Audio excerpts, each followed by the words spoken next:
सन 1971 में एक American airline के जहाज को टेक ऑफ किए अभी चंद मिनट ही गुजरे थे कि सबसे पीछे वाली सीट पे बैठे एक पैसेंजर ने एयर होस्टेस को अपने पास बुलाया और हंसते हुए एक चिट्ठी उसको थमा दी।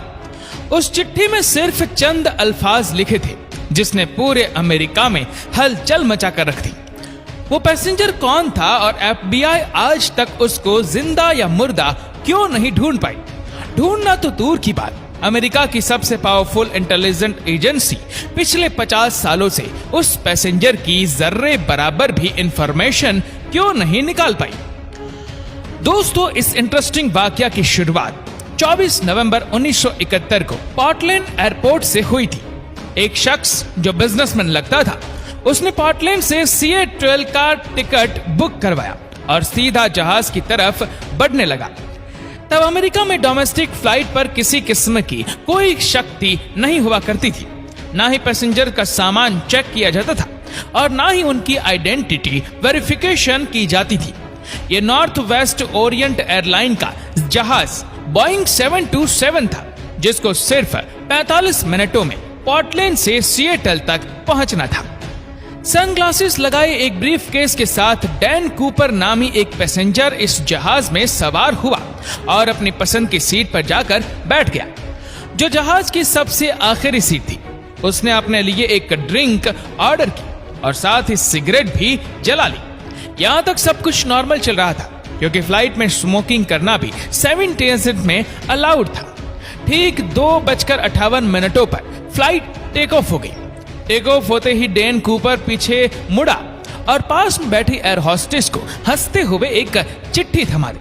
एयर होस्टेस, जिसका नाम फ्लोरेंस कैफनर था, उसने जब वो चिट्ठी पढ़ी तो जैसे उसके पैरों तले जमीन ही खिसक गई। उसमें लिखा था, miss, I have a bomb here and I would like you to sit by me. मतलब मेरे पास बॉम्ब है और मैं चाहता हूं कि आप मेरे बराबर में आकर बैठ जाए। फ्लोरेंस स्नेफर जब डैन कूपर के बराबर में आकर बैठी तो उसने अपना ब्रीफकेस खोला, जिसमें डायनामाइट की 8 स्टैक्स और एक डेटोनेटर भी मौजूद था। इन शॉर्ट, जहाज हाईजैक हो चुका था और डैन कूपर की टोटल 3 डिमांड्स थी। उसको 5 बजे से पहले $2 लाख कैश, 2 पैराशूट के पैर्स और सिएटल एयरपोर्ट पर एक रिफ्यूलिंग ट्रक रेडी चाहिए था। अपनी डिमांड्स के आखिर में उसने फ्लोरेंस शॉर्फनर्स को इनडायरेक्टली ये भी बोला कि अगर कोई गलती हुई तो मैं बॉम्ब फोड़ दूंगा। डैन कूपर के अलावा इस जहाज में 35 पैसेंजर थे, जिनको पीछे जहाज में होने वाले इस वाकये का बिल्कुल भी इल्म नहीं था। फ्लोरेंस कैफनर डैन कूपर की डिमांड से लेकर कॉकपिट में गई और कैप्टन को सारा मांजरा सुना दिया। एक दूसरे एयर होस्टेस, जिसका नाम टीना मैकलाउ था, वो अब एक इंटरकॉम लेकर डैन कूपर के साथ आकर बैठ गई, जो पायलट और डैन कूपर के दरमियान मैसेज पहुंचाने का काम कर रही थी। याद रहे कि ये अमेरिका की हिस्ट्री में होने वाला पहला प्लेन हाईजैक था जो रैंसम के लिए किया गया था। इसी वजह से लोकल अथॉरिटीज और FBI ने फैसला किया कि हाईजैकर की सारी डिमांड्स पूरी की जाए। जाहिर है अथॉरिटीज को भी मालूम था कि डैन कूपर उनसे भागकर ज्यादा दूर नहीं जा पाएगा। फ्लाइट, जिसको सिर्फ 45 मिनटों में ही सिएटल में लैंड कर रहा था, वह अब अगले 1.5 घंटे तक एयरपोर्ट के इर्द गिर्द चक्कर लगाती रही और बकाया 35 पैसेंजर जो इस सारे वाकये से बिल्कुल बेखबर थे, उनको बताया गया कि टेक्निकल डिफिकल्टी की वजह से प्लेन की लैंडिंग में दुश्वारी हो रही है। इस दौरान सिएटल नेशनल बैंक से $20 के 10,000 नोट इकट्ठे किए गए, जिनके सीरियल नंबर नोट कर लिए गए थे, और एक करीबी स्काई डाइविंग क्लब से 2 पैराशूट की जोड़ियां भी अरेंज की गई। 5:45 पे जहाज को लैंड कराया गया और वादे के मुताबिक डैन कूपर को पैसों से भरा एक बैग और 2 पैराशूट के पैर्स फराम किए गए। साथ ही साथ जहाज को रिफ्यूल भी कर दिया गया। अपनी मांगे पूरी करवाने के बाद डैन कूपर ने 35 पैसेंजर्स और 2 फ्लाइट क्रू को जहाज से उतरने की परमिशन दे दी, जबकि पायलट्स और 2 फ्लाइट क्रू को जहाज में रहने का ही कहा। इस वक्त रात हो चुकी थी और जहाज एक बार फिर से टेक ऑफ कर गया। डैन कूपर ने अपने साथ बैठी टीना मैकलाउ के जरिए पायलट को कुछ खास इंस्ट्रक्शंस भेजी।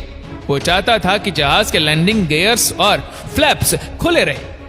एल्टीट्यूड 10,000 फीट हो, स्पीड 320 किलोमीटर पर आवर और जहाज को सीधा मैक्सिको सिटी लेकर जाया जाए।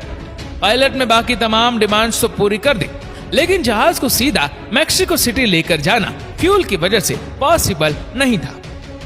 लिहाजा पायलट ने डैन कूपर को रिफ्यूलिंग के लिए 2 ऑप्शन दिए, रेनो या फिर फियोनिक्स। डैन कूपर रेनो पर राजी हो गया। दूसरी तरफ लोकल और फेडरल अथॉरिटीज भी अपना काम कर रही थी। 2 फाइटर जेट्स को जहाज के पीछे रवाना किया गया, लेकिन वो इतनी स्लो स्पीड मेंटेन नहीं कर पा रही थी। इसी वजह से उन्होंने जहाज के इर्द गिर्द चक्कर लगाना शुरू कर दिया। रात के अंधेरे में जहाज रेनो की तरफ जा ही रहा था कि इतने में डैन कूपर ने पास बैठी टीना मैकलो को कॉकपिट में जाने को कहा, जहां 2 पायलट्स और 1 फ्लाइट अटेंडेंट मौजूद थी। जब टीना कॉकपिट का दरवाजा बंद करने के लिए पलटी तो उसने आखिरी बार सिर्फ इतना देखा कि डैन कूपर अपनी कमर पर कुछ बांध रहा था। उसके बाद जहाज की सीढ़ियां खुली और डैन कूपर ने वहां से छलांग लगा दी। इसके बाद जो कुछ भी हुआ पिछले 50 सालों से उसको आज तक डिस्कस किया जा रहा है। 3 घंटों के बाद जब जहाज रेनो में लैंड हुआ तो पूरे जहाज को अच्छी तरह से चेक किया गया, लेकिन जहाज में ना ही कूपर था और ना ही कोई बॉम्ब मिल सका।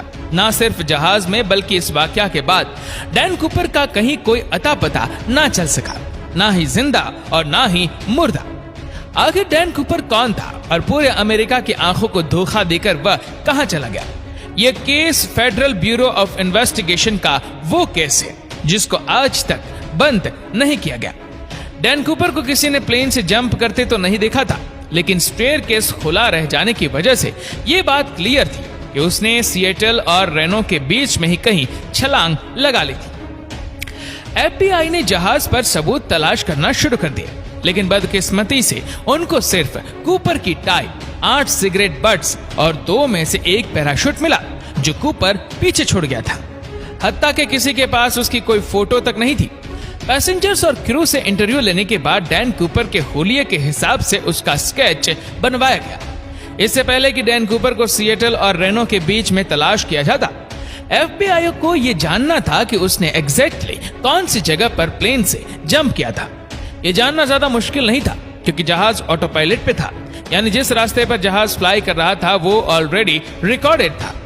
जहाज की स्पीड और एल्टीट्यूड तो पहले से मालूम था ही, साथ ही साथ फ्लाइट रिकॉर्डर की मदद से मालूम पड़ा कि जहाज का स्टेयरकेस 8:10 पे खुला था। इन तमाम इंफॉर्मेशन की बेसिस पे डैन कूपर की ड्रॉप लोकेशन का अंदाजा लगाकर एक सर्च एरिया डिफाइन किया गया। यह 4500 स्क्वायर किलोमीटर का एरिया घने जंगलात और पहाड़ों से घिरा हुआ है। एरियल टीम और लैंड सर्च टीम ने इस पूरे एरिया का चप्पा चप्पा छान दिया, लेकिन ना कूपर का कोई नामो निशान मिला और ना ही कोई ब्रीफकेस मिला या फिर पैसे।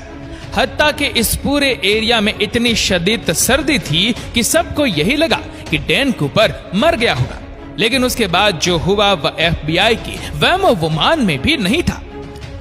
अमेरिकन हिस्ट्री में पहली बार एफबीआई ने इस केस के लिए पब्लिक से हेल्प लेना शुरू कर दी।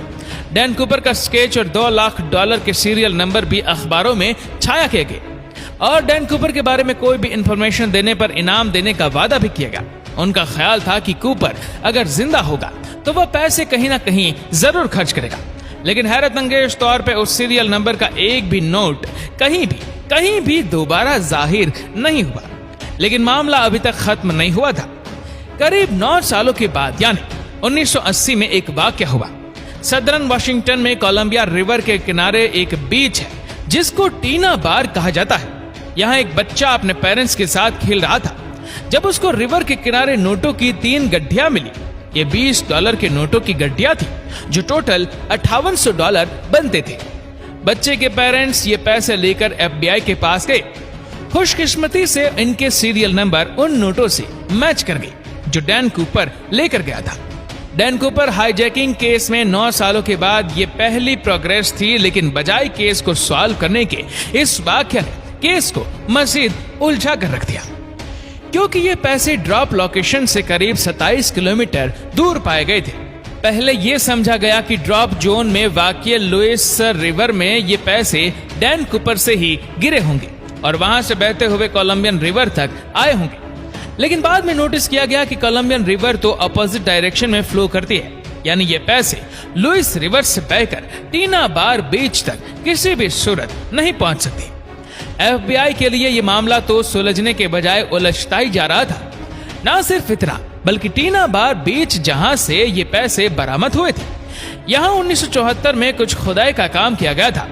हाईजैकिंग के 3 सालों के बाद टीना बार बीच के किनारे एक्स्ट्रा रेत डाली गई थी और मिलने वाले पैसे इस रेत के अंदर पाए गए थे। इस नई इंफॉर्मेशन से तो ये जाहिर होता है कि डैन कूपर या फिर उसके किसी साथी ने जानबूझकर केस को उलझाने के लिए 3 सालों के बाद टीना बार बीच पर आकर ये पैसे दफनाए थे। इस केस को लेकर FBI ने कूपर जैसे दिखने वाले लोगों से इन्वेस्टिगेशन की, लेकिन कोई खातिर खास सुराग ना मिल सका। कई थ्योरीज ये भी कहती है कि कूपर शायद कोई ट्रेन मिलिट्री कमांडो था, क्योंकि जो पैराशूट वो अपने साथ लेकर गया था वो एक मिलिट्री पैराशूट था और उसको ऑपरेट करना उस पैराशूट से ज्यादा मुश्किल था। वो प्लेन में ही छोड़ कर गया था। 1980 में $5800 कैश मिलने के अलावा बकाया 9710 नोट दोबारा कभी नहीं मिल पाई। एविडेंस के तौर पे FBI के पास डैन कूपर के इस केस के अलावा सिर्फ ये टिकट है जिसमें उसने खुद अपना नाम लिखा था और ये टाई जिस पर क्लिफ लेफ्ट साइड पे लगी थी, जिससे यह जाहिर होता है कि डैन कूपर लेफ्ट हैंडेड था। इस केस ने FBI को पिछले 50 सालों से सवालों में उलझा कर रखा है। आज भी FBI की वेबसाइट पर इस केस की तमाम डिटेल्स मौजूद है और इस केस की फाइल आज भी खुली हुई है। दोस्तों, इस वीडियो को लेकर आपकी क्या राय है नीचे कमेंट करके जरूर बताएगा और अगर आपको वीडियो अच्छा लगा हो तो इस वीडियो को लाइक करेगा, शेयर करेगा ज्यादा से ज्यादा लोगों तक और ऐसे ही और भी रोचक जानकारियों के लिए सब्सक्राइब करें हमारे YouTube चैनल को और Facebook पर फॉलो करें हमारे पेज को। धन्यवाद।